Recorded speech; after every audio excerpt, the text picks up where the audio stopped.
Programme में आप सबका स्वागत है। एक्सपर्ट्स का दमदार पैनल हमारे साथ है। संदीप वागले, अविनाश गोरशकर, मानस जायसवाल और साथ ही गौरव बिस्ला।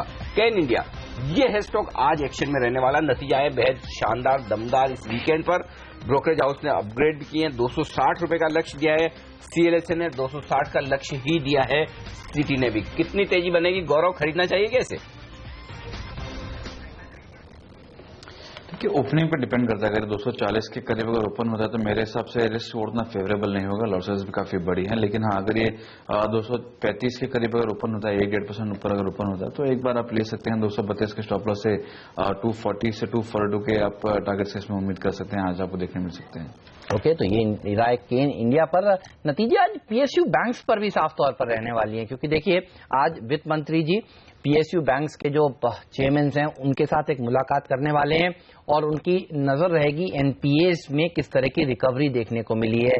स्टील, पावर, इंफ्रा कंपनियों के एनपीए की स्थिति इस समय किस तरह की है, इस पर बैठक होने वाली है। ये बताइए आप कैसे देख रहे हैं इस बैठक को अविनाश, और क्या पीएसयू बैंक्स आपको इस समय बेटर लग रहे हैं प्राइवेट सेक्टर बैंक्स के बनस्पत? क्योंकि आप देखिए प्राइवेट सेक्टर बैंक्स में तो क्या रैली देखने को मिली, खासतौर पर आईसीआईसीआई बैंक में जब एसआर ऑयल वाली डील का अनाउंसमेंट हुआ। 14-15% पिछले हफ्ते ही दौड़ लगा चुका है। तो क्या पीएसयू बैंक्स में एक तेजी बन सकती है अब यहां से?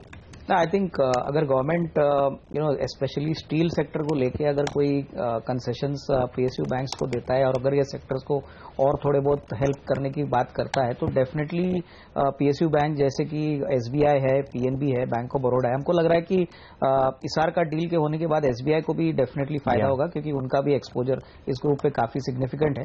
तो एसबीआई, बैंक ऑफ बड़ौदा और पीएनबी हमको लग रहा है ये तीनों ही शेयरों में डेफिनेटली एक शॉर्ट टर्म अपटिक आ सकते हैं। हालांकि इस क्वार्टर में हमको लग रहा है कि शायद थोड़ी बहुत एसेट क्वालिटी पेन रहेगी, लेकिन सेकंड हाफ में डेफिनेटली थोड़ा बहुत इंप्रूवमेंट देखने की एक्सपेक्टेशन रहेगी। ओके, तो ये राय है सरकारी बैंक्स पर। चलिए शुरुआत करते हैं भारतीय बाजारों की प्री ओपनिंग सेशन में। एसजीएक्स निफ्टी है 27 अंक मजबूत, बेहद दमदार शुरुआत के आसार वहां से दिख रहे हैं। वजह एशियाई बाजार, खासतौर से शंघाई देखिए 1.5% उछल चुका है, तो बेहतरीन तेजी होती हुई दिख रही है शंघाई के बाजारों में। चाइना के बाजारों में 0.5% मजबूत है। हांगकांग और निकेई ने अपनी कमजोरी कम की है और बाकी एशियाई बाजार सबके सब हरी निशान में। तो फिर भारतीय बाजारों में भी दमदार शुरुआत होनी तय है। तो आज देखते हैं ग्लोबल मार्केट्स की मजबूती का कितना असर पड़ता है। एफआईज अपनी बिकवाली रोकते हैं, कुछ शॉर्ट कवरिंग करते हैं और 8,725 के आसपास या उसके पार हम खुल पाते हैं या नहीं। साथ ही रुपए पर भी रखेंगे नजर कि डॉलर में जो मजबूती बनती दिख रही है उसका कितना असर हम पर पड़ता है। पहले टिक आपकी स्क्रीन पर 60 अंक मजबूती के साथ खुलता हुआ निफ्टी और सेंसेक्स 5 अंक ऊपर है। तो ये है पहला टिक। थोड़ी देर में हम इन लेवल्स को सेटल होने देंगे। 10% ऊपर यूपिन खुलता हुआ दिख रहा है, 8% ऊपर हीरो है, एलएनटी में 5% की मजबूती, Tata Motors, DVR 5%, ICICI bank 5%। ये बहुत सारे स्टॉक्स ऐसे हैं निफ्टी में आज जो ऊपर खुलने की तैयारी करते हुए दिख रहे हैं। लेकिन विप्रो 10% नीचे, भारतीय इन्फ्राटेल और आइडिया दोनों आज नतीजे देने वाले 10 और 5% नीचे। तो यहां पर थोड़ा दबाव दिख रहा है, लेकिन दबाव दिख रहा है रुपए पर मामूली सा, सिर्फ 1 पैसा भी नहीं, इनफैक्ट आधा पैसा, 66, 88, 50 और उसके सामने 90 पैसे, यानी कि 1.5 पैसे की कमजोरी के साथ कोई खास दिक्कत वाली बात नहीं। तो फ्लैट कह सकते हैं करेंसी मार्केट में हमारी शुरुआत हुई है आज के सेशन में। तो ये एक संकेत साफ तौर पर दिख रहा है। कुल मिलाकर माहौल बुरा नहीं है। अब यहां पर हमारे एक्सपर्ट्स हमारे साथ हैं, अविनाश वागले साहब और साथी गौरव और मानस। गौरव, ऑप्शंस में ट्रेड करना हो तो आज आपके पास कौन सा ऑप्शन है, कौन सा ट्रेड करना चाहिए? एक टेक महिंद्रा काफी अच्छा लग रहा है। इसमें अगर आप देखेंगे नीचे से शॉर्ट कवरिंग हुई है, अब लॉन्ग पोजीशंस बनते देखे जा रहे हैं। अगर ये 430-432 के लेवल सस्टेन करता है तो 450 तक के लेवल्स आपको देखने मिल सकते हैं। इसमें और थोड़ी बहुत शॉर्ट कवरिंग आपको देखने मिल सकती है। आप 440 का कॉल ऑप्शन बाय कर सकते हैं। इसमें 3 रुपए के स्टॉप लॉस से बाय कर सकते हैं। आपको 10 से 12 रुपए के इसमें लक्ष्य के आप 1 या 2 दिन में उम्मीद कर सकते हैं। तो टेक महिंद्रा के ऊपर रखिए नजर, यहां पर तेजी बन सकती है, ये राय निकल कर आ रही है। लेकिन अब देखिए और कौन से स्टॉक्स हैं जहां पर नजर होनी चाहिए। रिलायंस कैपिटल के नतीजे आज आने वाले हैं, अडानी समूह के नतीजे, Adani enterprises, Adani power, Adani transmission, यहां पर आज नंबर्स आने वाले हैं। ये बताइए अविनाश, कोई इस अडानी पैक में कोई शेयर जो आपको अच्छा लगता है और आप क्या उम्मीद कर रहे हैं इस पैक से? नहीं, मुझे लग रहा है कि अडानी पावर को अगर हम छोड़ दें तो अडानी पोर्ट में हमको लग रहा है कि अच्छी खासी परफॉर्मेंस आ सकती है। इनफैक्ट यहाँ पे डेफिनेटली प्रीवियस क्वार्टर भी काफी अच्छा था और जिस प्रकार का इनका बिजनेस मॉडल है, हमको लग रहा है कि क्लियरली अडानी पोर्ट में डेफिनेटली एक पॉजिटिव अपटिक आ सकता है। मेरे ख्याल से अडानी पावर में हो सकता है कि शायद ये क्वार्टर भी लॉस मेकिंग क्वार्टर ही आए। अडानी पोर्ट के नतीजे आएंगे कल, पावर और एंटरप्राइजेस के नतीजे आएंगे आज। तो ये शेयर रहेंगे एक्शन में, इस पर जरूर नजर रखिएगा। चलिए एक्शन, लेकिन जिन शेयरों में सबसे ज्यादा होता है वो सुबह सुबह ही आपको बता दिए जाते हैं बाजार खुलने से बहुत पहले, लेकिन उसके बावजूद एक्शन आपको दिखता है और वो होता है सुबह 7:30 से 8 के बीच स्टॉक 2020 के मैच में। तो आज के कौन से हैं वो 20 बेहतरीन ट्रेडिंग आइडियाज, आइए देख लेते हैं एक अपडेट।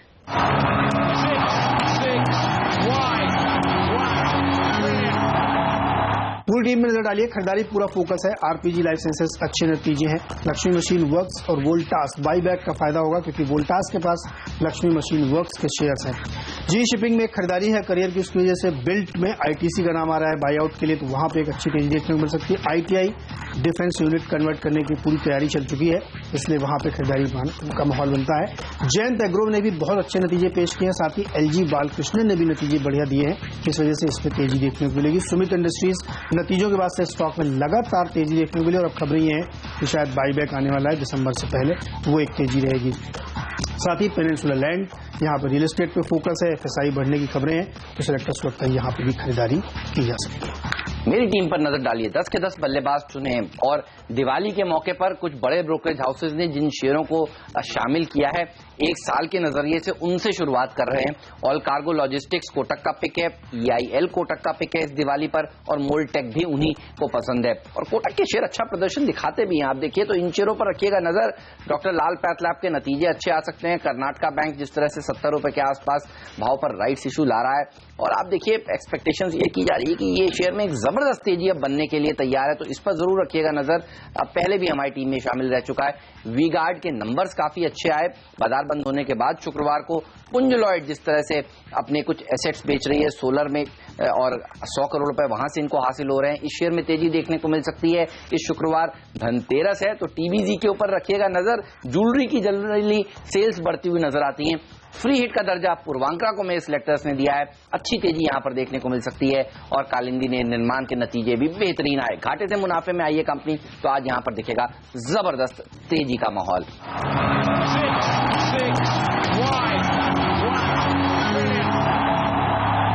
चलिए तो ये है वो स्टॉक्स जहां पर आपकी नजर होनी चाहिए, अच्छी तेजी देखने को मिल सकती है इंट्राडे में इन शेयरों में। लेकिन आप देखिए नतीजों के लिहाज से आज मैं देख रहा हूं ओवर द वीकेंड क्या जबरदस्त नंबर्स आए हैं। Vardhman Acrylics, Yash Paper, LG Balakrishnan, Kalindi, RPG, छोटी में कंपनी अच्छे नंबर्स दे रही हैं। Even Exo Noble, Ken, Equitas, V Guard, लंबी लिस्ट है उन कंपनियों की जिनके नंबर्स अच्छे आए हैं बाजार बंद होने के बाद। कमजोर नंबर्स की बात करें तो द्वारिकेश शुगर 5% इनका मुनाफा जो है वो घटा है।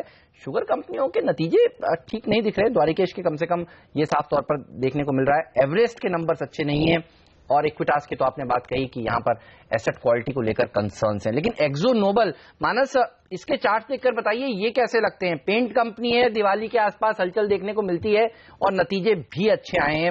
9% के आसपास मार्जिन बढ़े, 8 से बढ़कर यानी 1% मार्जिन में इंक्रीज देखने को मिला है और मुनाफा भी 18.5% बढ़ा। इन्वेस्टमेंट ग्रेड का शेयर है, ये बताइए निवेश करना चाहिए क्या? इस दिवाली से अगले दिवाली तक अच्छी तेजी बन सकती है, चार्ट देखकर बताएं। आप स्टॉक रिपीट करेंगे? एक्सो नोबल थोड़ा इलिक्विड शेयर जरूर है लेकिन एमएनसी स्टॉक है, क्वालिटी स्टॉक है, फंडामेंटल्स बहुत बेहतरीन है। माफ करिएगा हेमंत, मेरे को चार्ट्स नहीं मैं देख पा रहा हूं तो इस पे व्यू देना मुश्किल होगा। कोई बात नहीं, एक फंडामेंटल व्यू देते हैं। अविनाश कैसे लगे आपको इनके नंबर्स? नहीं, डेफिनेटली स्टेडी नंबर्स है और हमको लग रहा है कि जो फेस्टिवल का क्वार्टर है इसका इम्पैक्ट आपको आने वाले नेक्स्ट 3 मंथ्स में जरूर देखने को मिलेगा। आई मीन पेंट कंपनीज में हमने देखा है not only volume growth but pricing power भी काफी अच्छी मिलेगी। इनफैक्ट क्रूड के प्राइसेस भले ही बढ़ने के बाद अभी भी रीजनेबल है और इनको ऑब्वियसली अगर जीएसटी अगले साल से क्लियर होता है तो डेफिनेटली पेंट सेक्टर में एक्सो नोबल का भी शेयर काफी सिग्निफिकेंट है और यहाँ पे डेफिनेटली इनको फायदा होगा। तो मेरे ख्याल से ये अगर स्टेडी टू करंट लेवल से अगर कोई खरीदता है तो नेक्स्ट 6 to 12 मंथ में एक अच्छा पोर्टफोलियो स्टॉक साबित हो सकता है। 6 से 12 महीने में पोर्टफोलियो के लिहाज से खरीदारी का मौका होता है। 12 महीने में 25% का रिटर्न, काफी अच्छा कहा जाएगा इस तरह के। ड्यूलक्स नाम के ब्रांड हैं जो ये बनाते हैं, और ड्यूलक्स नाम के, हाँ, ड्यूलक्स, राइट, ये है। अच्छा, एलजी बालाकृष्णन, इस कंपनी ने भी अच्छे नतीजे पेश किए और आज स्टॉक देखिए 7% ऊपर दिख रहा है मुझे प्री ओपनिंग सेशन में। जो बात रहेगी आपसे करनी अविनाश जी, कंज्यूमर्स ड्यूरेबल्स, इसमें आपने कहा था पसंद है आपको, स्टॉक्स पसंद है, वी-गार्ड तो आपने बताया, एलजी बालाकृष्णन के नंबर अच्छे हैं, एलजी बालाकृष्णन प्लस आपकी एक और पिक है वो है क्रॉम्पटन कंज्यूमर, राइट? दोनों के बारे में बताइए। नहीं, एलजी बालाकृष्णन में डेफिनेटली नंबर्स अच्छे आ गए और ये एक well established auto component supplier है, ज्यादातर टू व्हीलर सेक्टर को ये चेन सप्लाई करता है। हमको लग रहा है कि जिस प्रकार का ट्रैक्शन वॉल्यूम ग्रोथ और प्राइसिंग से देखने को मिला है, मेरे ख्याल से यहां से भी अच्छी खासी अपसाइड एलजी बालाकृष्णन में आ सकती है। इनफैक्ट वेरी कंजर्वेटिव ग्रुप है, लेकिन डिविडेंड पे आउट और जिस प्रकार का इनका जो आरओई है, हमको लग रहा है कि नेक्स्ट 6 to 12 मंथ्स में अच्छा इन्वेस्टमेंट चॉइस हो सकता है। रही बात कंज्यूमर ड्यूरेबल स्पेस में, तो क्रॉम्पटन कंज्यूमर इलेक्ट्रॉनिक्स हमको पसंद है, क्योंकि हमने देखा है कि क्लियरली प्रीवियस क्वार्टर जो पहला क्वार्टर था लिस्टिंग के बाद, इस क्वार्टर में भी दमदार नंबर आने की एक्सपेक्टेशन रहेगी। क्लियरली बोथ वॉल्यूम फ्रंट पे, lighting as well as fan segment में हमने देखा है कि काफी अच्छी ग्रोथ पूरे साल के लिए आने की एक्सपेक्टेशन है, तो यहाँ पे भी short term as well as medium term results के पॉइंट ऑफ व्यू से खरीदा जा सकता है। ऑलराइट, चलिए तो इस पर रखिए नजर। एलजी बालाकृष्णन अच्छे नंबर्स पेश किए हैं। विप्रो, आप देखिए जिस तरह से गाइडेंस पर बड़ा मिस है, सिटी ने सेल की रेटिंग दी है, आज ये शेयर करीब करीब 2% नीचे खुलने की तैयारी कर रहा है। इसके अलावा माइंट्री, ये तो 4.5% नीचे खुलने की तैयारी कर रहा है। तो आईटी कंपनियों में आप देखिए गाइडेंस अगर ठीक ना हो तो फिर बाजार किस तरह से इनको पनिश करता है, ये आज उदाहरण सुबह सुबह हमें देखने को मिलेगा। बिल्कुल, तो आईटी शेयर कमजोर हैं और आईटी में अगर एक अच्छा शॉर्ट बनाना हो, गौरव, वायदा कारोबार के ट्रेडर्स के लिए आपको क्या पसंद है, किसे बेचेंगे? शॉर्ट्स के लिए प्रोबेबली विप्रो है, लेकिन थोड़े नीचे के लेवल्स पे होगा। यहाँ पे तो फिलहाल नहीं देखने मिल रहा है, तो मैं अभी अग्रेसिवली लॉन्ग्स है शॉर्ट्स के लिए फिलहाल नहीं देख रहा हूँ। लेवल्स पे अगर कोई आता है, जैसे अगर ये विप्रो 490 सस्टेन होता है, तो मुझे लगता है 485 के स्टॉप लॉस वापस आप 500-505 के लेवल्स के लिए बाय कर सकते हैं। और रही बात माइंड्री की, अगर वापस थोड़ी भी रिकवरी आती है तो as long as it trades below 475 आपको इसमें प्रेशर देखने मिलेगा और आपको सेल ऑन राइज करना चाहिए उसमें। ओके, चलिए तो इन शेयरों में आज नजर रखिएगा। साथ ही नजर रखिएगा लक्ष्मी मशीन वर्क पर भी बायबैक कर रही है, 6% ऊपर खुलने की तैयारी कर रहा है। जुआरी ग्लोबल, ये शेयर 4% मजबूती के साथ खुलने की तैयारी कर रहा है, इसके नतीजे भी बाजार बंद होने के बाद आए थे। जयंत एग्रो, यश पेपर, ये तमाम ऐसी कंपनियां हैं जिनके नंबर्स आए थे मार्केट बंद होने के बाद और यहां पर तेजी देखने को मिल रही है। लेकिन दिवाली वाला हफ्ता है, पूछते हैं हमारे एक्सपर्ट से कोई एक ऐसा स्टॉक जो इस दिवाली से अगली दिवाली तक अच्छा पैसा बनाकर दे सकता है। विनाश, बताइए दिवाली के हिसाब से कोई शेयर अगर किसी को खरीदना हो, कोई बंद बना रहा हो, मुहूर्त ट्रेडिंग होने वाली है 6:30 से 7 बजे तक रविवार को, कोई स्टॉक जो चुनना चाहिए? मुझे लग रहा है कि क्लियरली आपने पेंट सेक्टर की बात की, तो मुझे लग रहा है कि पेंट सेक्टर में फ्रंट लाइन में एशियन पेंट्स एक अच्छा विकल्प हो सकता है। इनफैक्ट स्टेडी काउंटर है और जिस प्रकार का ग्रोथ और आगे जीएसटी का जो ट्रिगर है, मुझे लग रहा है ये अगर प्ले आउट होता है तो यहाँ पे डेफिनेटली कंपनी को सबसे ज्यादा मुनाफा होगा और मार्केट शेयर करीबन 30-35% है। तो एशियन पेंट्स में डेफिनेटली एक दिवाली का पिक हो सकता है from a 12 month kind of. Bagle साहब, आप कौन से स्टॉक को चुन रहे हैं? आप देखिए तैयारी तो कर ली होगी, चार्ट वार्ट देखकर मुहूर्त ट्रेडिंग के लिहाज से आप अपने क्लाइंट्स को बता भी रहे होंगे, कहाँ नजर है? हेमंत, हमने स्टरलाइट टेक्नोलॉजी की 2 हफ्ते पहले बात की थी 93-94 में।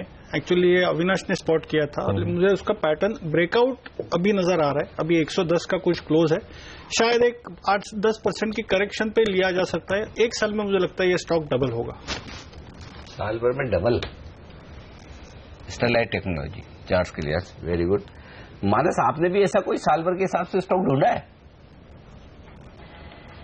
देखिए, मैं कुछ सेक्टर्स पे काफी बुलिश हूं। उसमें से एक सेक्टर है हाउसिंग फाइनेंस सेक्टर, जिसमें 2 स्टॉक डीएचएफएल और एलआईसी हाउसिंग, ये दोनों चार्ट से काफी अच्छे लगते हैं और आप उम्मीद कर सकते हैं कि यहां से कम 30 से 40% का रिटर्न ये दोनों स्टॉक आने वाले 1 साल में दे सकते हैं। तो डीएचएफएल और एलआईसी हाउसिंग, इस पर नजर होनी चाहिए। और गौरव, आपका दिवाली पटाखा या फिर धमाका कहाँ होने वाला है? एक मुझे L&T फाइनेंस में काफी अच्छा लग रहा है, काफी इसमें लॉन्ग पोजीशंस बने हैं और अभी अच्छा ब्रेकआउट है, सस्टेन कर रहे हैं, तो मुझे लगता है यहाँ से आपको एक अच्छा रिटर्न देखने मिल सकता है। और एक JN इरिगेशन है, ये दोनों स्टॉक्स ऐसे हैं जो मुझे लग रहा है आपको यहाँ से 15-20% आपको एक महीने के अंदर रिटर्न आपको दे सकते हैं। बागे साहब कुछ डिस्क्लोजर देना चाहते हैं? बागे साहब बताइए। बिल्कुल, मैंने जो स्टरलाइट टेक्नोलॉजीज की बात की, ये हमने वो लेवल पे जो मैंने बोला और रिकमेंड किया क्लाइंट को, और मैंने ये पर्सनल मेरे पोर्टफोलियो में भी मैं होल्डिंग में है और फैमिली पोर्टफोलियो में भी है, ये मेरा डिस्क्लोजर है। क्या भाव में लिया है सर? 96 के एवरेज से लिया है। 96 के एवरेज से लिया है। और आप 200 के पहले नहीं बेचेंगे? 220 का टारगेट है। चलिए 96 से 220। और औरोबिंदो तो बेचने वाले नहीं है ना, वो तो 1200 औरोबिंदो फार्मा। हाँ, औरोबिंदो फार्मा भी वागले साहब के पोर्टफोलियो में। अब तो वागले साहब का पोर्टफोलियो धीरे धीरे हमारे सारे दर्शकों को याद ही हो जाएगा, ऐसा लगता है। चलिए एक और स्टॉक जो मजबूत दिख रहा है वो है पुंज लॉयड। प्री ओपनिंग सेशन में 3 सोलर प्रोजेक्ट्स के लिए इन्होंने करार किया है। मानस जरा पुंज लॉयड के चार्ट देखिए, 24 रुपए के आसपास खुलने की तैयारी है, तो ये उछाल में खुले तो इसे बेचे या खरीदें? बिल्कुल, अगर उछाल में अगर आपको करीब 24 या 25 रुपए के लेवल्स मिले तो बिल्कुल एग्जिट करना चाहिए स्टॉक से। चार्ट पे कोई स्टर्न नहीं लगती है, मैं नहीं समझता कि इसको 30 रुपए से पहले खरीदना चाहिए। जब तक स्टॉक की क्लोजिंग 30 रुपए के ऊपर ना हो, यहाँ पर पोजीशन ना बनाए तो बेहतर रहेगा। आपके पास है तो आप 21 रुपए के स्टॉप लॉस से बने रह सकते हैं, बट कोई उछाल मिले तो एग्जिट करना बेहतर आइडिया है। चलिए, उछाल में एग्जिट करने की राय निकल कर आ रही है यहाँ पर। लेकिन और स्टॉक्स देखिए जहां पर आज एक्शन देखने को मिला है, देखिए टेलीकॉम शेयर दबाव के साथ खुलने की तैयारी कर रहे हैं। TRAI ने सिफारिश जरूर लगाई है, लेकिन लगता है कि टेलीकॉम शेयरों में थोड़ी नर्वसनेस है। आइडिया दबाव के साथ भारतीय में देखिए 1% की दबाव के साथ खुलने की तैयारी होती हुई, थोड़ा नीचे खुल रहे हैं। एक्चुअली क्या है कि जब सेंसेक्स निफ्टी में बड़े मुंह न दिखे तो फिर लोगों को ये चाहिए कि स्टॉक स्पेसिफिक खबरें कहाँ हैं, वहां पर थोड़ी बहुत gap up gap down opening मिल जाए। वही होता दिख रहा है आपको आइडिया और भारती में। और विप्रो में आप देख सकते हैं 2% के आसपास का नुकसान इस वक्त नजर आएगा। एक भी स्टॉक ऐसा नहीं जो बहुत मजबूत हो, लेकिन लुपिन होगा टॉप गेनर। निफ्टी पर 1% की मजबूती के साथ ये खुलता हुआ नजर आएगा। चलिए, तो ये है शुरुआती कारोबार आपके लिए। देखते हैं भारतीय बाजार कितनी दमदार परफॉर्मेंस आगे चलते हुए दिखाते हैं। और इस बीच नतीजों वाले स्टॉक्स में आपके सामने रख दूं कहां पर बड़ी गिरावट या बड़ी तेजी बनेगी। पहले कमजोर शेयर माइंडट्री, विप्रो, परसिस्टेंट, ये 3 नतीजों वाले शेयर हैं IT स्पेस के, जिसके वीकेंड पर नंबर्स आए। तीनों के दिनों कमजोर खुलेंगे, ये संकेत साफ है। बाकी जो मजबूत खुल सकते हैं वो लिस्ट भी आपके सामने रख दूं। LG बालाकृष्ण 7% मजबूत है। बघेरिया इंडस्ट्रीज ये 5% मजबूत है। कालिंदी रेल हेमंत ने अपनी टीम में भी शामिल किया, 5% मजबूत खुलता हुआ दिख रहा है। वी फैक्टर काम करेगा। वर्धमान एक्रिलिक और वी गार्ड इंडस्ट्रीज दोनों ही स्टॉक 3-4% मजबूत खुलने की तैयारी करते हुए। द्वारिकेश शुगर नंबर्स खराब लेकिन 2% ऊपर है स्टॉक। RPG लाइफ, SKF, केन इंडिया, ये तमाम स्टॉक हैं जो मजबूती के साथ खुलेंगे। चलिए शुरुआत करते हैं आज की तारीख की। पहले दिखा आपकी स्क्रीन पर आती हुई सेंसेक्स और निफ्टी पर 60 अंकों की मजबूती है सेंसेक्स में, निफ्टी 18 अंक मजबूत। शुक्रवार के उच्चतम स्तरों 8709 के पार खुलता हुआ निफ्टी इस वक्त नजर आएगा। 8700 पर निफ्टी आपको दिखेगा 12 पॉइंट की मजबूती के साथ, 60 अंकों पर सेंसेक्स है। मिड कैप शेयरों में 1/4% की मजबूती है और बैंक निफ्टी भी इतना ही 60 अंक मजबूत खुलता हुआ दिख रहा है। मजबूती कहां से आ रही है? ICICI बैंक 1.5% की तेजी के साथ निफ्टी पर टॉप गेनर और रिलायंस 1% मजबूत होता हुआ दिख रहा है। ट्राई ने जुर्माना लगाने की सिफारिश इसलिए की क्योंकि रिलायंस को कनेक्टिविटी प्रॉपर नहीं मिल पा रही, तो 1% की मजबूती रिलायंस में हो रही है। भारतीय इंफ्राटेल आज नतीजे पेश करेगा, उससे पहले 1% मजबूत है। ल्यूपिन में तेजी है 1% की। मारुति मजबूत होता हुआ दिख रहा है। यस बैंक में तेजी। तो प्राइवेट बैंक्स मजबूत है, बैंक ऑफ बड़ौदा मजबूत है, तो बैंकिंग शेयरों से थोड़ा सा सपोर्ट आता हुआ दिख रहा है। दबाव है टेलीकॉम शेयरों से। आइडिया भारती 2% कमजोर है, भारतीय 1.5% कमजोर है, विप्रो 3% कमजोर है। ये 3 स्टॉक मिलकर दबाव बना रहे हैं। HCL टेक 2% कमजोर है, यहां से दबाव आता हुआ साफ तौर पर दिखा। आइए वायदा कारोबार के स्टॉक्स बताऊं। कर्नाटक बैंक 17% नीचे दिख रहा है, लेकिन घबराए नहीं, एक्स राइट हुआ है आज। राइट्स के शेयर निकल चुके हैं, तो अब उसके बाद एडजस्ट होकर प्राइस आ रही है। ऐसा नहीं कि स्टॉक गिर गया हो। लोड साइज भी बदली है, 7300 का अब लोड साइज हो गया है। इसको छोड़कर देखिए माइंडट्री, विप्रो 2 कमजोर है। आइडिया, HCL टेक, जो सारे निफ्टी के स्टॉक्स ही कमजोर है एक्चुअली। इसके अलावा PTC थोड़ा सा कमजोर है, 2% नीचे। मजबूत क्या है? JN इरिगेशन 1.5% मजबूत, ICICI बैंक 2.5% मजबूत। PFC किसने तो रिकमेंड किया था, शायद वागले साहब ने। PFC मजबूत है 1.5% के आसपास। हेक्सावेयर वागले साहब ने रिकमेंड किया, 200 की तरफ बढ़ता हुआ दिख रहा है। बाजार अब मजबूत होता दिख रहा है। सेंचुरी मारने के मूड में आ चुका है सेंसेक्स और 22 अंक ऊपर है निफ्टी। तो धीमी शुरुआत, बिल्कुल ठीक विराट कोहली की तरह कल धीमी शुरुआत और अंत तक नॉट आउट 150 भारत की हुई थी। तो आप देखिए आईसीआईसीआई बैंक जिसने पिछले हफ्ते बाजार को संभालने का काम किया, वो स्टॉक आज सुबह सुबह क्या जबरदस्त प्रदर्शन दिखा रहा है।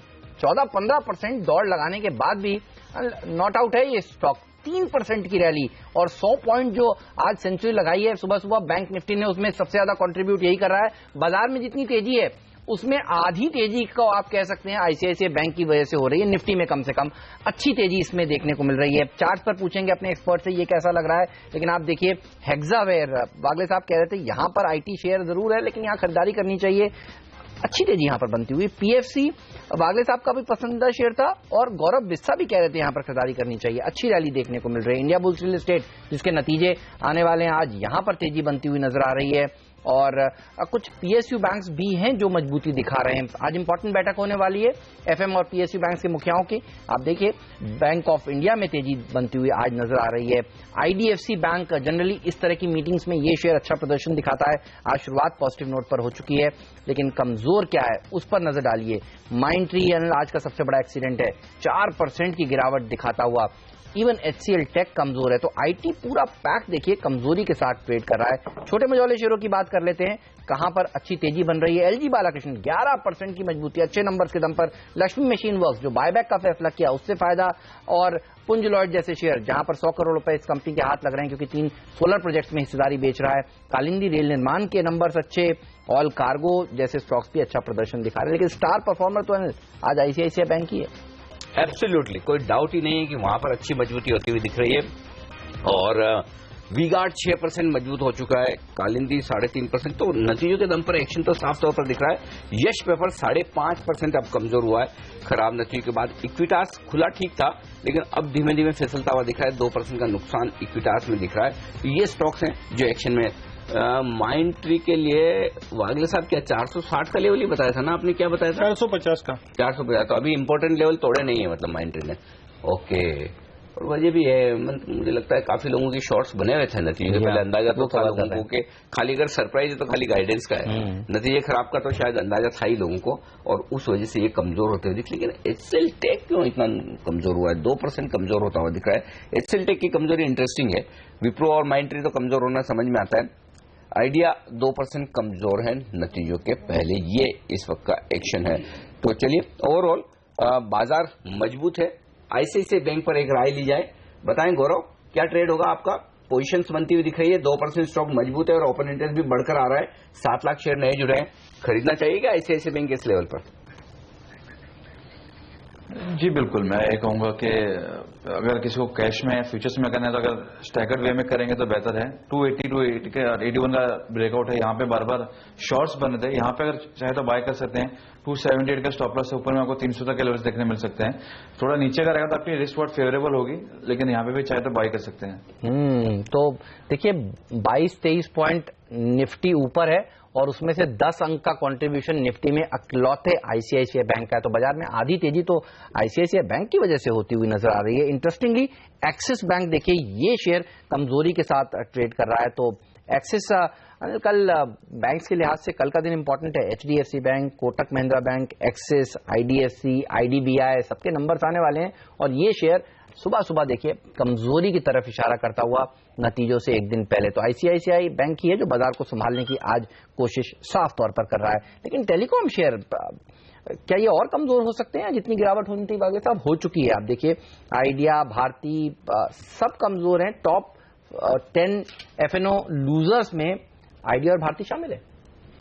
हेमंत, इसका बेसिक पैटर्न ही वीक है, तो मैं ये नहीं कहता कि आज के आज गिरेंगे, लेकिन ऊपर में बिकवाली इसमें जरूर आएगी, तो इसमें तेजी करनी नहीं चाहिए लोअर लेवल्स पे, ये मेरा मानना है।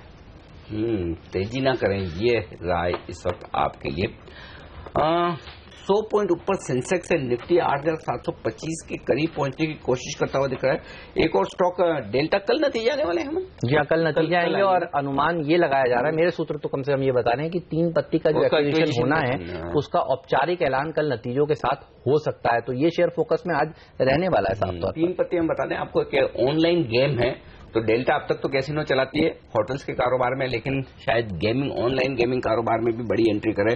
बड़ा फेमस। कुछ दिनों पहले इन्होंने एक एक्विजिशन ऑनलाइन सेक्टर में किया था और उसके बाद अब ये दूसरा एक्विजिशन होता हुआ नजर आया। क्या ऑनलाइन 3 पत्ती? अविनाश, आप लोग मार्केट में खेलने से फुर्सत कहाँ है ऑनलाइन?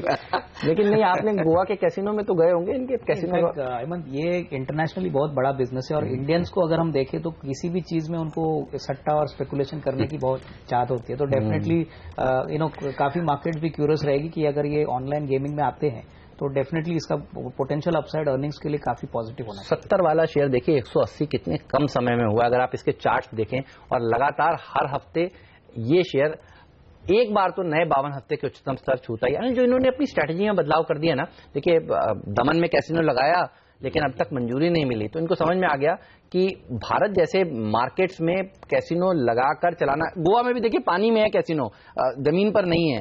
तो ऑनलाइन में अगर ये आ गए हैं और इसके ऊपर ये ज्यादा काम करेंगे तो ऑनलाइन तो हर घर में पहुंच गए, एक तरह से इंटरनेट है तो ये वहां पर पहुंच गए। तो ये एक बड़ा स्ट्रैटेजी में जो इन्होंने चेंज किया है, जिसके दम पर बाजार अब इसको ज्यादा वैल्यूएशन देने के लिए तैयार है। बिल्कुल, तो इसीलिए आप देख सकते हैं कि स्टॉक में बड़ी भारी मजबूती बनती हुई दिख रही है। मानस चार्ट देखकर बताएं, डेल्टा खरीदेंगे नतीजों के पहले 181 पर? बिल्कुल खरीदेंगे। देखिए, जो बेसिक ट्रेंड है वो पॉजिटिव है, higher tops higher bottoms clearly देखने को मिल रहे हैं। और अगर हम एक टेक्निकल टारगेट थोड़े से लंबे समय के लिए, करीब 3 से 4 मंथ के लिए तय करें तो वो करीब 210 और 215 की रेंज में आते हैं। तो मैं तो समझता हूँ कि हर गिरावट पे स्टॉक में खरीदारी करनी चाहिए जब तक स्टॉक 50 दिनों के मूविंग एवरेज के ऊपर ट्रेड कर रहा है, जो कि इस टाइम वैल्यू आई थिंक 155-158 के आसपास है। तो उसके नीचे अपना स्टॉप लॉस लगाएं और हर गिरावट पे खरीदारी करें। कम से कम 215 के टारगेट सेट किए जा सकते हैं आने वाले 2 से 3 मंथ के लिए। दिवाली से अगले दिवाली तक का टारगेट बताइए वागले साहब। चार्ट देखकर आपको क्या लगता है डेल्टा पर? थोड़ा लंबा टारगेट बताइए। नहीं, व्यू तो डेफिनेटली पॉजिटिव है। 1 साल का टारगेट देना थोड़ा सा मुश्किल है। मतलब जो दिख रहे हैं भाई बताइए।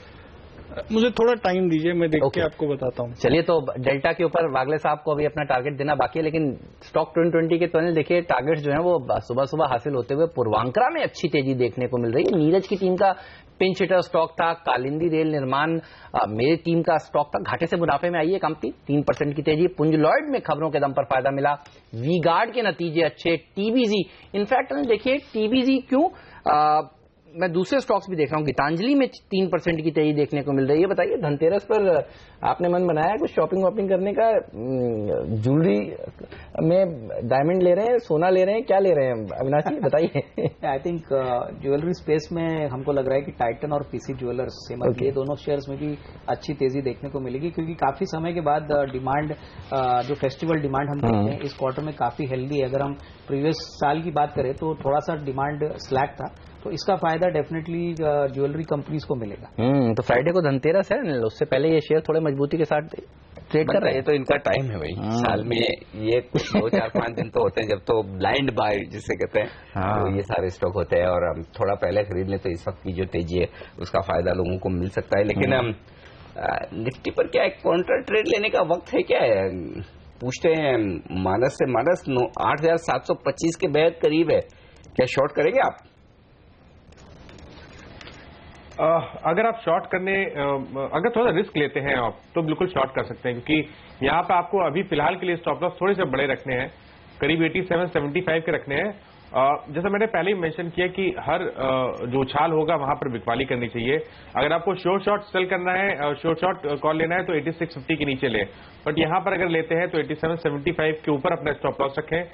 जैसे ही निफ्टी इंट्राडे में 8700 के नीचे जाएगा, मैं समझता हूँ सेलिंग प्रेशर बढ़ेगा और उस केस में 8650 के लेवल्स वापस देखने को मिल सकते हैं। तो 8775 के स्टॉप लॉस के साथ निफ्टी को शॉर्ट करना चाहिए। अडानी पोर्ट पर रखिए नजर, कुछ बड़े सौदे होते हुए। अडानी पोर्ट के नंबर्स कल आने वाले हैं और नंबर से पहले ये कुछ बड़े सौदे होते हुए अडानी पोर्ट्स में नजर आ रहा है और शेयर भी देखिए करीब 1.5% मजबूती के साथ ट्रेड करता हुआ दिख रहा है। लेकिन वागले साहब चार्ट देख लिया आपने, बताइए डेल्टा कॉप थोड़ा चार्ट पर कैसा लगता है? ये लंबा टारगेट अगर रखे तो 240-250 का व्यू होगा। 6 से 12 महीने का व्यू है, तो उससे ऊपर फिलहाल मेरा व्यू नहीं बैठता है, पैटर्न सजेस्ट नहीं करता है, तो मैं उधर तक की बात कर सकता हूँ। अच्छा अविनाश, आईसीआईसीआई बैंक में तेजी जो लोग कर रहे हैं वो क्या सोच कर रहे हैं? क्या नंबर्स इस बार अच्छे आएंगे? क्योंकि आप देखिए 14% आईसीआईसीआई बैंक का चलना पिछले हफ्ते, और आज हफ्ते की शुरुआत ही हुई है, अभी तो 2% ऊपर अभी भी है। क्या लोगों का ध्यान क्या हो रहा है आईसीआईसीआई बैंक की तरफ?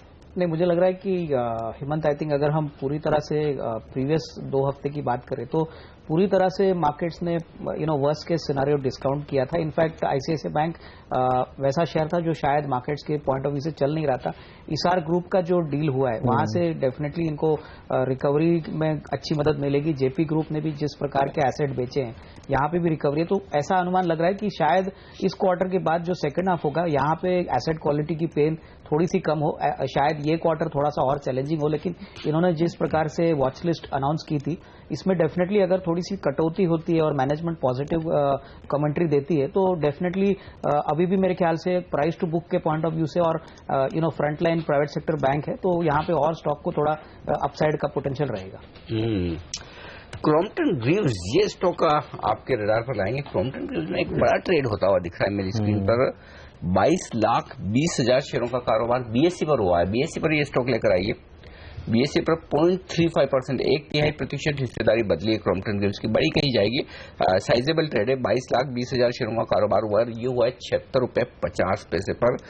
वायदा कारोबार में मैं देख लूंगी कोई एक्शन है। 1.25% मजबूत है। ओपन इंटरेस्ट खैर कोई खास ज्यादा नहीं बढ़ा, 0.5% मजबूत। लेकिन क्रॉम्पटन आपने कंज्यूमर रिकमेंड किया था, राइट? लेकिन क्रॉम्पटन ग्रीव्स में यहाँ पर एक्शन हो रहा है। वागले साहब, इसके चार्ट देखिए, क्या क्रॉम्पटन ग्रीव्स खरीदारी का मौका है? अनिल जी, 78 एक बहुत स्ट्रांग रेजिस्टेंस है, उसके ऊपर निकलते ही मैं खरीदने की सलाह दूंगा। वॉल्यूम्स देखने पड़ेंगे, लेकिन 78 के पहले मैं लेना नहीं चाहूंगा, बाय नहीं करना चाहूंगा।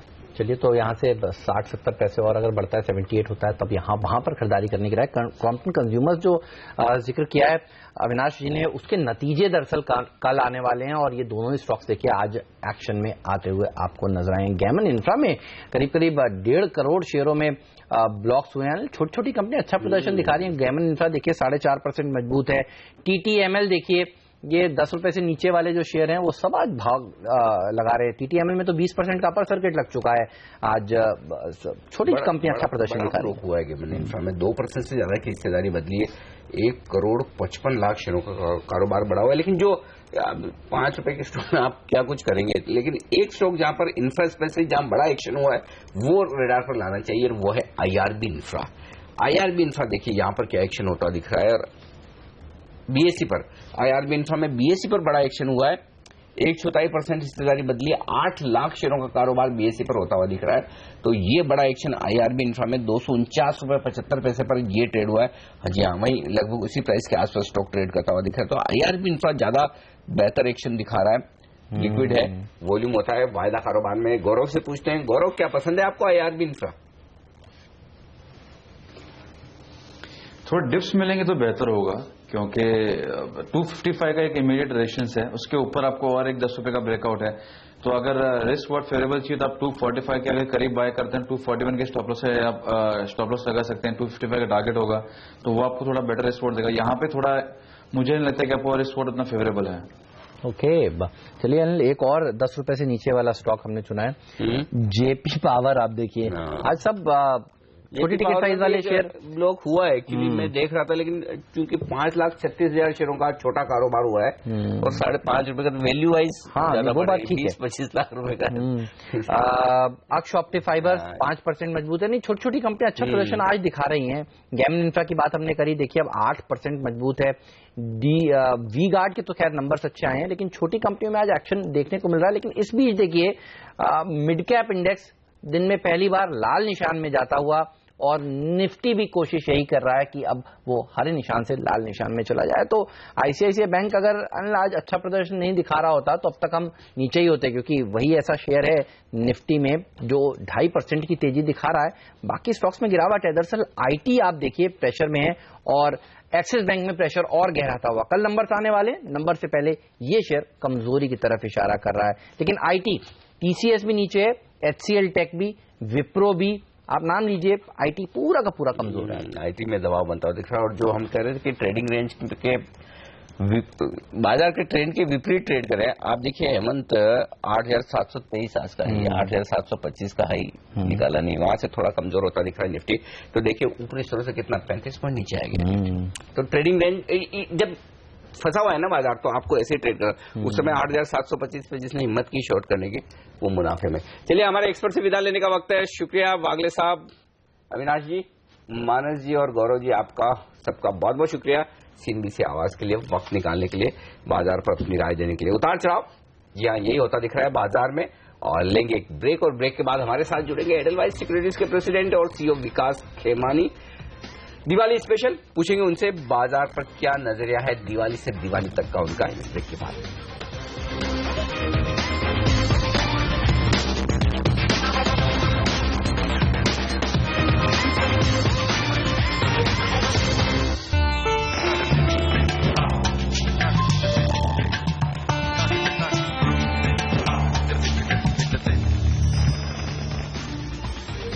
और आज से हम आपके लिए एक खास सीरीज की शुरुआत करें। जी हाँ, दिवाली का हफ्ता शुरू हो चुका है। अब हम आपको इस खास मौके पर बताएंगे कि इस दिवाली से लेकर अगली दिवाली तक कैसा रहेगा बाजार और कहाँ है आपके लिए निवेश के मौके। और इस कड़ी में सबसे पहले हमारा साथ दे रहे हैं आज एडलवाइज सिक्योरिटीज के प्रेसिडेंट और CEO विकास खेमानी। विकास जी, स्वागत है आपका CNBC आवाज पर। सबसे पहले तो आपको दिवाली की बहुत बहुत शुभकामनाएं। बताएं सर, इस दिवाली से अगली दिवाली पर बाजार ऊपर ही नजर आएंगे ना? अनिल जी, धन्यवाद मुझे बुलाने के लिए, और आपको और आपके दर्शकों को दिवाली की बहुत बहुत शुभकामनाएं।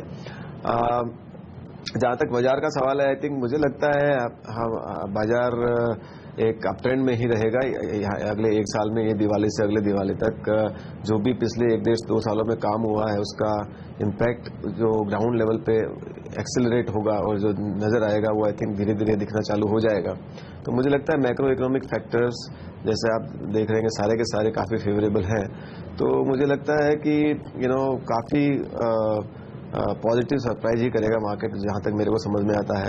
और मुझे लगता है अगले एक साल में ग्लोबल मुद्दों में भी थोड़ा सुधार आएगा, वहां पे भी काफ़ी कुछ स्टेबिलिटी आती नजर आएगी। तो मुझे लगता है इस साल, पिछली दिवाली से इस साल, India was fighting global trends. I think this Diwali to next Diwali India will probably get somewhat tailwind from the global trends. चलिए, तो आई थिंक मोटा मोटी आई थिंक बाजार काफ़ी अच्छा लग रहा है। मुझे लगता है कि अगले एक साल में मे बी निफ्टी 5 डिजिट भी क्रॉस कर सकता है, उसमें कोई सरप्राइज नहीं होगा। वाह, तो निफ्टी में 5 डिजिट के आंकड़े देखने को मिलेंगे। सर, ये बताइए कौन से वो सेक्टर्स होंगे जो उस तेजी को लीड करेंगे फिर? हेमंत, उसमें क्या है, कोई नए सेक्टर नहीं आएंगे, वही सेक्टर्स होंगे जो कि अभी तक करते हुए आए और जो प्राइमरीली डोमेस्टिक इकोनॉमी को ओरिएंटेड है, जैसे कि बैंकिंग फाइनेंशियल सर्विसेज को लेके हुए या फिर इन्वेस्टमेंट साइकिल को लेके हुए हैं। आई थिंक मुझे लगता है ये 2-3 सेक्टर सबसे ज्यादा लीड करेंगे।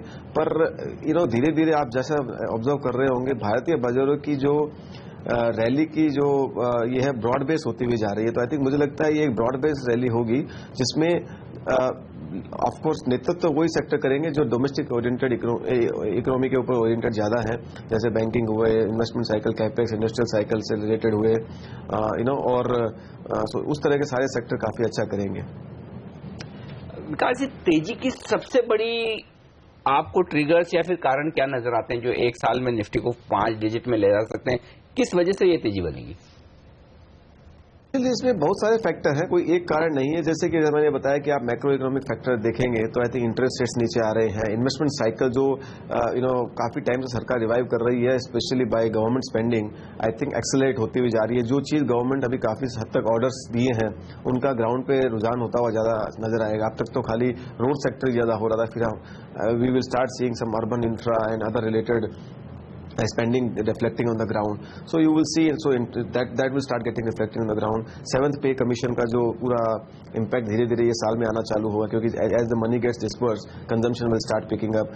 रूरल इकोनॉमी में हम लोग एक ड्राउट सिचुएशन से बाहर आए हैं, तो ये साल एक मानसून अच्छा हुआ है, तो उसका जो रियल इम्पैक्ट होता है वो लैग के साथ में होता है। कभी भी तुरंत बारिश आ गई और लोगों के हाथ में पैसे नहीं आ जाते हैं, तो मुझे लगता है वो एक उसका इम्पैक्ट अगले 1-2 क्वार्टर में आना चालू होगा। जितनी भी कंपनीज का मैटर रिजॉल्व हो रहे हैं एसेट क्वालिटी साइड में, जितने भी बैंक्स में जो नई स्कीम आई है उसका इम्पैक्ट अगले मेरे को दिसंबर या मार्च क्वार्टर में आना चालू होगा।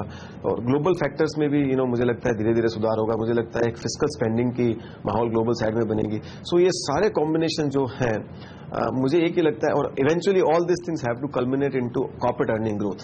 सो जो कॉर्पोरेट अर्निंग ग्रोथ जब तक नहीं आएगी तब तक मार्केट का कुछ नहीं हो सकता। तो मुझे लगता है कि जो ये पहला क्वार्टर है जहां पे हम लोग एक अच्छी अर्निंग ग्रोथ एक मीनिंगफुल तरीके से देख रहे हैं, वो मुझे लगता है और एक्सेलरेट होगी और अगले दिवाली तक आते आते एक सबको कॉन्फिडेंस हो जाएगा कि 18 से 20% का अर्निंग ग्रोथ पॉसिबल है। आज भी बहुत सारे स्केप्टिक्स हैं जो नहीं मानते हैं कि इतनी ग्रोथ आ सकती है।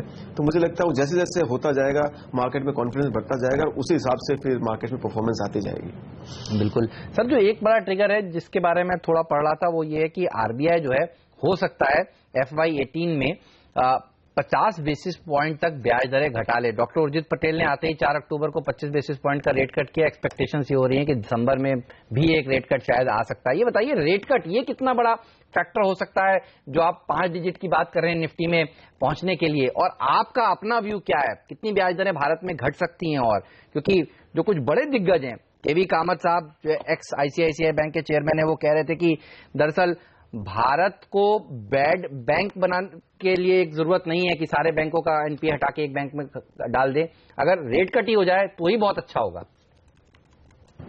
बिल्कुल, रेट कट एक कभी भी कोई भी इकोनॉमी में आइसोलेशन में नहीं होता है। मुझे लगता नहीं कोई भी कह सकता है कि 17, 18 में 18 में मतलब कितना रेट कट आएगा, क्योंकि ये एक कॉम्बिनेशन होता है इन्फ्लेशन ग्रोथ दोनों को बैलेंस रखते हुए। अगर ये करंट माहौल कंटिन्यू चलता है और इन्फ्लेशन कंट्रोल में रहती है जिस तरह सारे इंडिकेटर्स मिल रहे हैं, तो मुझे लगता नहीं कि रेट कट नहीं हो, बिल्कुल रेट कट होगा। ये 50 बेसिस पॉइंट रेट कट तो होना चाहिए, हो सकता है थोड़ा ज्यादा भी हो जाए, पर ब्रॉडली आप देखेंगे तो इन्फ्लेशन और इंटरेस्ट रेट्स का लेवल सेम होना चाहिए। एक बहुत बड़ा रियल इंटरेस्ट रेट लंबा बड़ा फिगर नहीं होना चाहिए। It could be 50 to 100 basis point kind of real interest rate. So वहां तक आके स्टेबलाइज हो सकता है। सो एक लॉन्ग टर्म ट्रेंड आप देखेंगे तो जैसे जैसे सप्लाई साइड कंस्ट्रेंट बढ़ रहे हैं इकोनॉमी में, जैसे जैसे रिमूव हो रहे हैं, जैसे जैसे गवर्नमेंट काम कर रही है कि एक सप्लाई साइड कंस्ट्रेंट्स को रिमूव किया जाए, इन्फ्लेशन की रेट कम होती हुई नजर आ रही है। मेरा ये भी मानना है कि अगले वो एक काफी कंट्रोल सिचुएशन में रहेगी, तो रेट कट का माहौल तो बन जाएगा। पर मैं ये नहीं कहता हूं कि रेट कट की वजह से ही मार्केट अच्छा करेगा या नहीं करेगा। ये एक वन फैक्टर है। अगर रेट कट नहीं हो फिर भी अर्निंग जरूरत आ जाती है तो भी और वो आनी ही है जिस हिसाब से माहौल बन रहा है। तो जैसे जैसे डिमांड पिकअप होगी तो मुझे लगता है कि ये कोई एक बहुत बड़ा डिपेंडेंट फैक्टर नहीं है। ट्रैजेक्टरी डायरेक्शन सबको बहुत क्लियर है। रेट कट एक्सपेक्टेशंस वेरी कर सकती है बट ट्रैजेक्टरी बहुत कुछ क्लियर है। तो मुझे लगता है कि वो एक बहुत बड़ा मुद्दा नहीं है। मुद्दा ज्यादा बड़ा ये है कि डिमांड ग्रोथ हो रही है कि नहीं हो रही है, इन्वेस्टमेंट ग्रोथ हो रही है कि नहीं हो रही है, कॉर्पोरेट अर्निंग्स इवेंचुअली ग्रोथ हो रही है। वो एक बहुत बड़ा इंपॉर्टेंट फैक्टर रहेगा कि रिटर्न्स आएंगे कि नहीं आएंगे उसमें। ओके, अच्छा एक चीज बताएं कि अगर बाजारों में कोई करेक्शन आना है, कमजोरी होनी है, तो उसके क्या ट्रिगर्स हो सकते हैं, क्या फैक्टर्स हो सकते हैं? और क्योंकि ग्लोबल 2 फैक्टर सामने दिख रहे हैं, अमेरिका के इलेक्शन और रेट बढ़ने की वहां पर संभावना है। क्योंकि आप तो इतने ग्लोबल मार्केट्स को क्लोजली ट्रैक करते हैं, पूरे FIs आपके बड़े क्लाइंट बेस हैं, तो उनका क्या असर पड़ेगा भारतीय बाजारों पर अगले 1 साल में? Anil ji, I think election तो मोरलेस गिवन है उसको तो कि ऐसा लग रहा है रुझानों से कि क्लिंटन जीत जाएंगी। पर मुझे ऐसा लगता है कि जो करेक्शन के ट्रिगर्स होते हैं वो कभी भी प्रेडिक्टेबल नहीं होते, कभी भी पूछ के नहीं आते। वो करेक्शन आ जाता तो जो जैसा आपने बताया कि रेट हाइक का एक मुद्दा है, पर वो इतना सेंसिटाइज हो चुका है कि उससे क्या बहुत बड़ा रिवर्सल होगा या बहुत बड़ा करेक्शन होगा मुझे पता नहीं है, क्योंकि बहुत सेंसिटाइज हो चुका है। काफी टाइम से मार्केट उसको एक्सपेक्ट कर रहे हैं। तो मुझे लगता है as and when that happens कि चलो एक इवेंट और जो होना था वो हो गया है। तो मुझे लगता नहीं कि ये कोई बहुत बड़ी करेक्शन कुछ भी कारणों से आ सकता है। वो आई थिंक कहना बहुत मुश्किल होगा। पर ये लग रहा है कि आई थिंक माहौल जो है, अगर कोई करेक्शन आता है तो that should be used as an opportunity to increase as exposure in the market, because structurally India काफी पॉजिटिव डायरेक्शन में है। ग्लोबली भी यहाँ से धीरे धीरे अपटेक ही होगा, यहाँ से ज्यादा वर्सनिंग ऑफ नहीं हो सकता है। तो मुझे लगता है कि उस चीज पे ज्यादा ऑफकोर्स आपको अपना रिस्क मैनेजमेंट करना होता है कितनी, पर उस चीज से बहुत ज्यादा मुझे लगता नहीं घबराना चाहिए।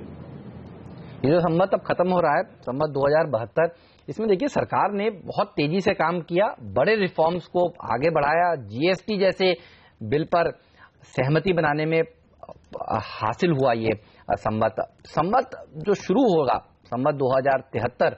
ये बताइए रिफॉर्म्स के लिहाज से आप क्या चीजें देखना चाहेंगे सरकार की तरफ से?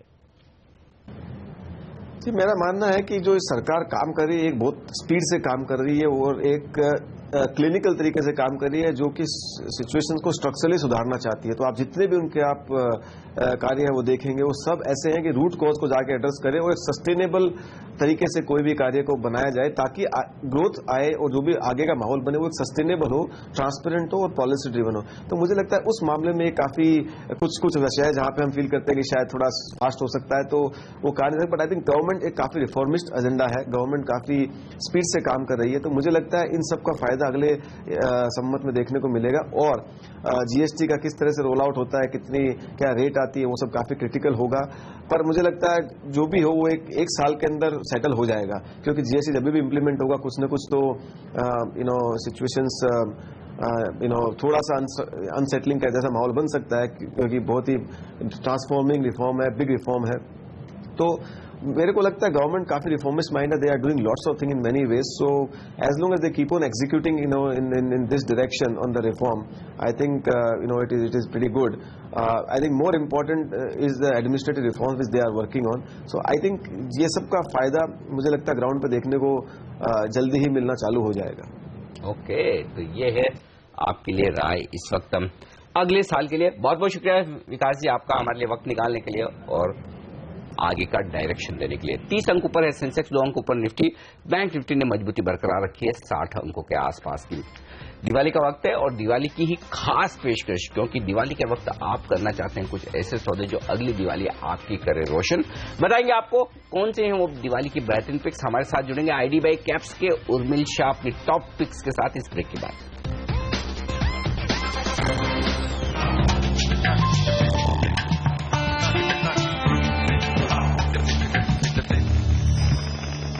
दिवाली की मुहूर्त ट्रेडिंग होगी रविवार को, लेकिन आपको तब तक इंतजार नहीं करना है, उससे पहले ही तैयारी कर लेनी। जी हाँ, वो बेहतरीन स्टॉक्स जो आप चाहे आज खरीदें चाहे दिवाली की मुहूर्त ट्रेडिंग तक कभी भी खरीदें, ताकि अगली दिवाली आपके लिए बने बेहतरीन। और ये पिक्स देने की शुरुआत हम आज से आपको कर रहे हैं और इस शुरुआत करने में हमारा साथ दे रहे हैं आईडीबीआई कैप्स के उर्मिल शाह। लेते हैं उनकी टॉप दिवाली पिक्स।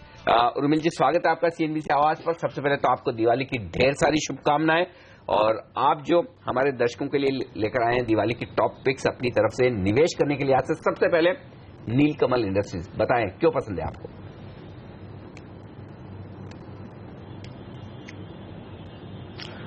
नीलकमल काफ़ी स्ट्रॉन्ग ब्रांड है इंडियन मार्केट में। इनके बेसिकली 2 सेगमेंट्स हैं।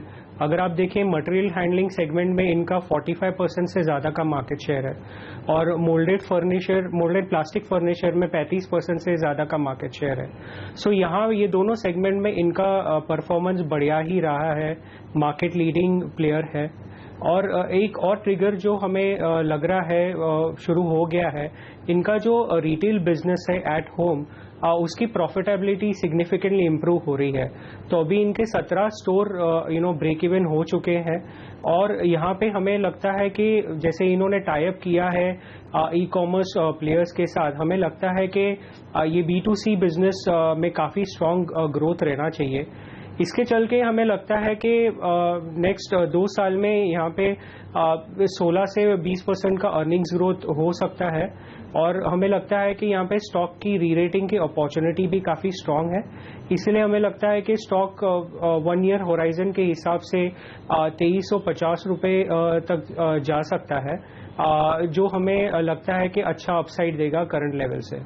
ये तो नीलकमल पर रखिए नजर, 40% तक की तेजी बन सकती है 1 साल में, ये राय उर्मिल की निकल कर आई है। AIA इंजीनियरिंग, ये भी फंड्स का फेवरेट शेयर रहा है, बेहतरीन कंपनी। बताइए कितनी दौड़ लगा सकता है ये इस दिवाली से अगली दिवाली तक?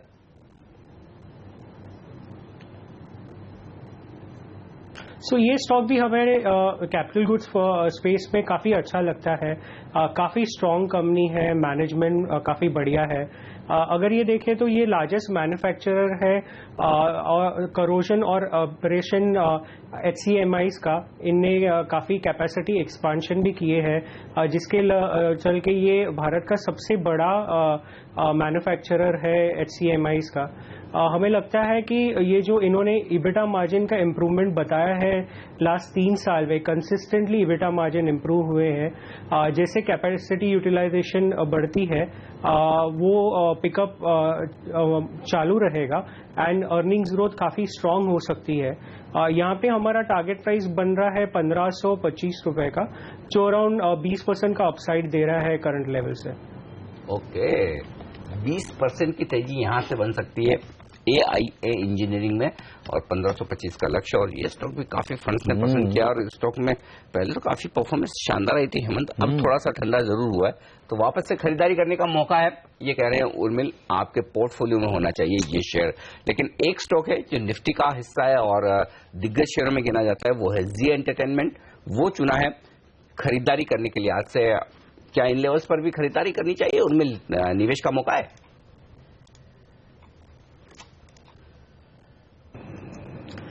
जी एंटरटेनमेंट हमें बहुत ही बढ़िया कंपाउंडिंग स्टोरी लगता है। काफ़ी स्ट्रॉन्ग प्लेयर है ब्रॉडकास्टिंग स्पेस में, और हम इनकी एडवर्टाइजमेंट ग्रोथ की बात करें या सब्सक्रिप्शन की ग्रोथ की बात करें, वो काफ़ी स्ट्रॉन्ग ही रहा है। इंडस्ट्री के लिए एडवर्टाइजमेंट ग्रोथ नेक्स्ट 3 साल के लिए 15% का एक्सपेक्टेड है। हमें लगता है कि ये जो पास्ट में सेक्टर से फास्ट ग्रो करते आए हैं वो चालू रहेगा, और क्योंकि ऑपरेटिंग लेवरेज के चल के अर्निंग्स ग्रोथ काफ़ी बेटर हो सकती है, तो हमें लगता है 20 से 22% का अर्निंग्स केगर नेक्स्ट 3 साल के लिए बिल्कुल पॉसिबल है।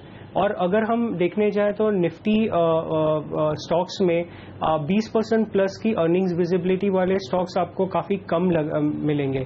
इसलिए हमें लगता है कि इनके वैल्यूएशन जो थोड़े प्रीमियम रहे, हमेशा प्रीमियम वैल्यूएशन पे ट्रेड करता आया है, हमें लगता है कि फिर भी यहाँ से काफ़ी अच्छा अपसाइड है। हमारा टारगेट प्राइस है 642 ये स्टॉक पे। इन्होंने रिसेंटली जो स्टेक सेल किया है स्पोर्ट्स बिजनेस में, उनके वजह से इनके पास तकरीबन 2300 करोड़ का कैश आएगा, जो हमें लगता है कि ये जो प्रेफरेंस शेयर्स हैं वो बायबैक के लिए यूज करेंगे। सो ये और एक ट्रिगर हो सकता है along with fundamental growth in the business, जिसके वजह से हमें लगता है कि जी भी एक कोर पोर्टफोलियो का हिस्सा हो सकता है, क्योंकि बहुत ही बढ़िया कंपाउंडिंग स्टोरी है। ओके, तो जी एंटरटेनमेंट एक और स्टॉक है जहां पर आप दिग्गज शेयरों में निवेश करना चाहें तो एक मौका बन सकता है। नीलकमल और AIA इंजीनियरिंग, ये 2 और स्टॉक्स हैं जो पिक्स हैं 1 साल के लिए उर्मिल की तरफ से। और देखिए आप नीलकमल और AIA इंजीनियरिंग दोनों स्टॉक 3-3% के आसपास की मजबूती दिखाने में कामयाब होते हुए दिख रहे हैं। उर्मिल, शुक्रिया आपका हमारे लिए वक्त निकालने के लिए और अपनी दिवाली की बेहतरीन पिक्स हमारे दर्शकों को देने के लिए। बाजार डायरेक्शन की तलाश में ट्रेडिंग रेंज के ऊपरी हिस्से तक पहुंचे जरूर, लेकिन 8700 के ऊपर टिकने में थोड़ी मुश्किल होती दिख रही है। पहला सौदा में आज के लिए इतना ही, लेकिन आप बने रहिए CNBC आवाज के साथ। प्रियंका संभव आगे का एक्शन लेकर आएंगी, जहां कमोडिटी बाजार की ओपनिंग से लेकर आपके तमाम सवालों के जवाब तक। फिलहाल हम दोनों को दीजिए इजाजत। नमस्कार।